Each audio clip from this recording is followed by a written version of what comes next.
দেখুন, তৃণমূল আর নেই, তৃণমূল চলে গেছে।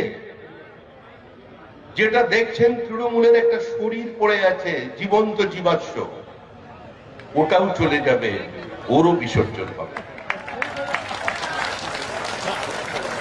দার্জিলিং এর তৃণমূল নেই, আলিপুরদুয়ারের তৃণমূল নেই, কুচবিহারের তৃণমূল নেই, জলপাইগুড়িতে তৃণমূল নেই, মালদায় তৃণমূল নেই, উত্তরবঙ্গ তৃণমূল শূন্য। তৃণমূল এখন ঝাঁপিয়ে পড়েছে দক্ষিণবঙ্গের দিকে। ঝাড়গ্রামের মানুষ কিছুটা পিছিয়ে ছিলেন প্রথম দিকে, বিভাজনের রাজনীতি শুরু হয়ে গিয়েছিল, লড়াই বাঁধিয়ে দিয়েছিল কুর্মীদের মধ্যে, আদিবাসীদের মধ্যে।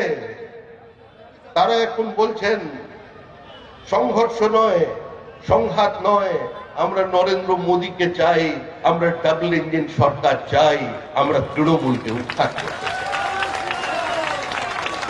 সেই একইভাবে বিষ্ণুপুরের মানুষ এগিয়ে এসেছেন।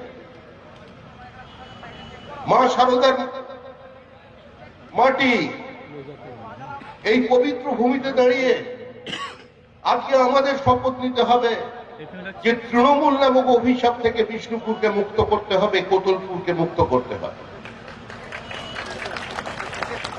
আমি আবার ক্ষমা চেয়ে বলছি, আমরা আমাদের ভুল সূত্রে নিয়ে এখানে যাকে প্রার্থী করে দিয়েছি তার বুকে লেখা আছে নট ফর সেল, বিক্রি হবে না, দল পরিবর্তন করতে। আপনারা 10,000 ভোটে জিতিয়েছিলেন।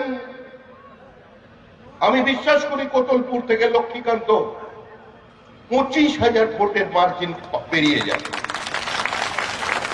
এই নির্বাচন আমরা কোতলপুরে দাঁড়িয়ে জেতা হারার লড়াইয়ের নির্বাচন করছি না, আমাদের নির্বাচন মার্জিন বাড়ানোর নির্বাচন।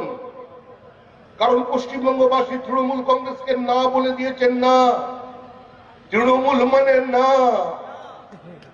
এখন মানুষকে ছেড়ে দেবতাকে ধরেছেন মমতা দেবী।